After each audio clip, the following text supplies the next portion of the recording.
That's highly naive because, again, we have to recognize what's happening on the ground.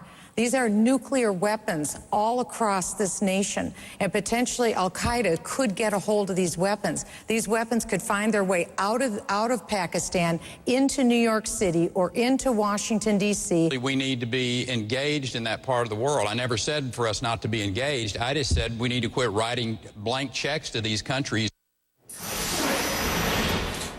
Candidates can't talk about Pakistan without also talking about Afghanistan, its neighbor. Another big point of the debate tonight. The candidates clashed over what U.S. policy on that country should be going forward. Utah Governor John Huntsman, for example, Texas Congressman Ron Paul came under attack for their positions.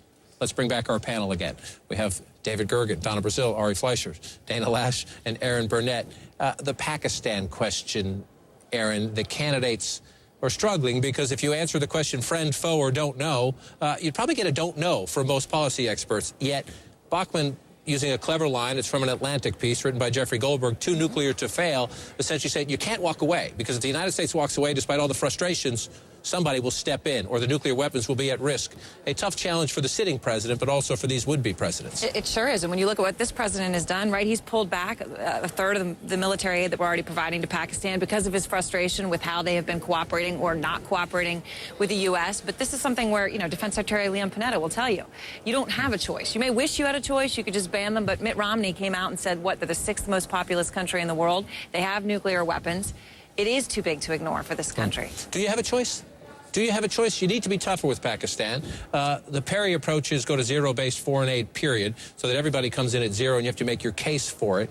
Do you have a choice when it comes to Pakistan, which clearly angers, infuriates, frustrates the president and the security apparatus? You have no choice but to try to keep Pakistan on our side and to remain as friendly as possible under the circumstances, given the fact they've got nuclear weapons and they could get into the hands of terrorists. You've got to work at it. Now, the Obama administration has tried very hard with back channels, you know, having the head of the Joint Chiefs go over there. They've sent repeated envoys over there. They thought they were going to get somewhere, and they have been really, really disappointed. So I think these Republican candidates are struggling because nobody in the foreign policy world has. There's no consensus in the foreign policy community, as it's called, on what to do. And yet, Donna, it was interesting. Governor Huntsman, who was among those who said the United States should have had no role in Libya, said that early on, and no role at all, not in our national interest, says in the case of Pakistan, he would be in favor of more drone attacks, which, of course, infuriate the Pakistani government. They say you're violating their sovereignty. In terms of that policy going forward, did anything strike you? Well, I thought what struck me about Governor Huntsman's response to Mitt Romney on the issue of Afghanistan is he said basically you have to make decisions as commander-in-chief. You cannot leave it to your generals. I thought Huntsman came across clearly understand a lot more about Afghanistan, the region itself, Pakistan. Look, Secretary Clinton was there recently putting pressure once again on the leaders in Pakistan to get its act together. We can't abandon Pakistan. We cannot zero out funding. We have to find a way to convince them to help us in our pursuit of the terrorists. At the same time, the U.S. may have to resort to drones, but of course we have to be cognizant of the civilians that have been killed in that area as well. Ari, first to you and then to you, Dana. If there's a Republican voter out there watching, we think the economy is going to dominate next October and November without a doubt. But people do make a threshold decision. Is this person a commander-in-chief? Do I trust them with the nuclear football? Do I trust them? You know, the question came up at the end of the debate for the unpredictable, the thing we can't think of. George W. Bush never asked about al-Qaeda back in 2000.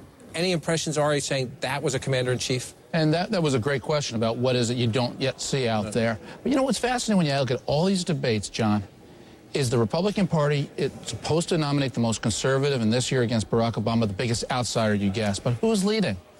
The biggest established figures, Mitt Romney and arguably Newt Gingrich. Who's not getting traction? The one who's taken the toughest, most conservative positions, Rick Perry.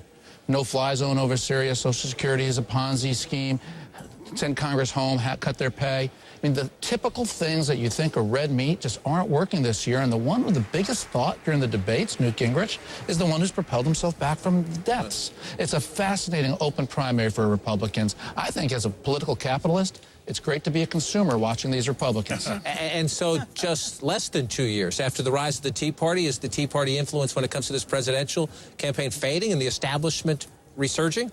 I don't think so necessarily, because Newt Gingrich has walked back a lot of things. First, we had New York 23 with Didi Scozafava, which was a fight between grassroots and the establishment, and the grassroots won that. Of course, they ended up taking out the Republican candidate, but they won that. That was the goal.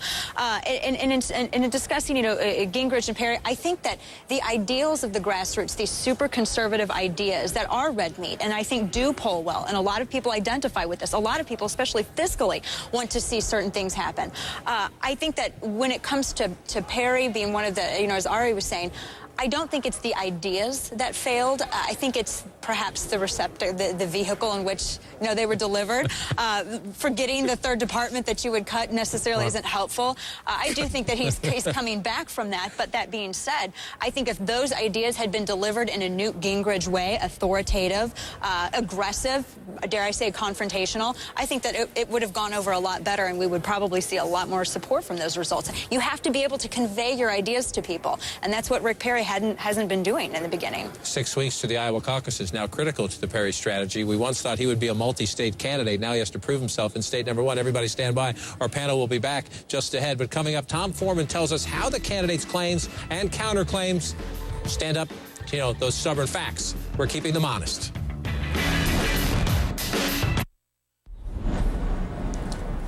Keeping them honest, a lot of claims were made at tonight's Republican debate here in Washington. Numbers, names, places, and dates all flying as the 8 candidates duked it out over national security and foreign policy. Did they stick to the facts or maybe wander a bit? Tom Foreman joins us now to check the facts. Hey, Tom. Hey, John. Let's jump right in with Mitt Romney and what he said about the administration and the cuts that the administration are making to defense. Listen. Let's just talk about what they're cutting with the first $350 billion, not the next $600, which is coming down the road. The first $350 billion, what did they cut? They stopped the F-22. They delayed aircraft carriers. They stopped the Navy cruiser system. They said long-range Air Force bombers aren't going to be built. They're trying to cut our troops by 50,000.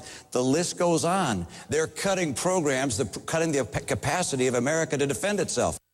Cutting the capacity of America to defend itself. Is that true? He's got all of his numbers right there. All those cuts are correct, the ones he named. However, this is a context that may be missing. Last year, the U.S. spent $700 billion on defense. That's more than the next 17 nations combined. That's why there is a debate about this, because some people say, look, we can cut defense and still have a lot of defense out there. So the bottom line is he is correct. What he has said is true, but it is incomplete. Let's turn from that to something that was said by Newt Gingrich, which was also very interesting in all of this. He talked about the idea of putting pressure on Iran over developing a nuclear program by going after their oil, an economic attack in effect. And he said this about U.S. oil production. Massive all sources energy program in the United States designed to once again create a surplus of energy here so we could say to the Europeans pretty cheerfully that all the various sources of oil we have in the United States, we could literally replace the Iranian oil.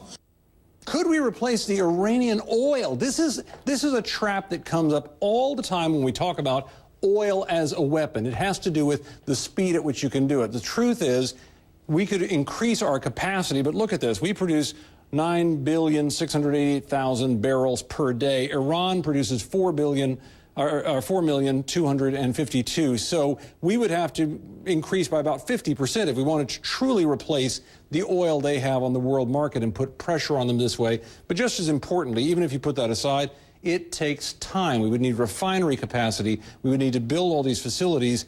And when we talk about the Iranian nuclear program, if we're talking about pressure on that, that seems to be pretty far along. So the simple truth is, while this is not something that couldn't be considered, it is a bit on the side of being misleading to say that you could somehow ramp up our oil production, and this would put this enormous pressure on Iran. One more thing, John. Earlier you played that bite from Michele Bachmann where she talked all about the Pakistani nukes and the threat there. The simple truth is, if you look at this, there is significant concern in the U.S. intelligence forces about the Pakistani nukes, but mainly that's just because you cannot afford to be wrong about something like this. Pakistani security is considered fairly strong, and their nukes are kept dismantled in different parts in different places. So the idea that terrorists would get them together, as she suggested, somehow have them operational, get them out of the country, get them across the ocean, get them to the United States and blow one up in New York or Washington or Denver or somewhere like that is a real stretch. That makes this statement in many ways something that we'd have to say is more along the lines of being misleading to suggest there's some imminent threat of that happening to the U.S. We have to take it seriously, but it's not something that's right around the corner or that intelligence forces think is right around the corner. Tom Foreman keeping them honest tonight. Tom, thank you. And one of the most heated moments during tonight's debate came when the candidates started discussing the emotional issue of illegal immigration. Former Massachusetts Governor Mitt Romney clashed with the new frontrunner, Newt Gingrich, when the former House Speaker shared his thoughts on the immigration topic. Listen right here to what... I do not believe that the people of the United States are going to take people who've been here a quarter century, who have children and grandchildren, who are members of the community, who may have done something 25 years ago, separate them from their families, and expel them. I do believe if you've been here recently and you have no ties to the U.S., we should deport you. I do believe we should control the border.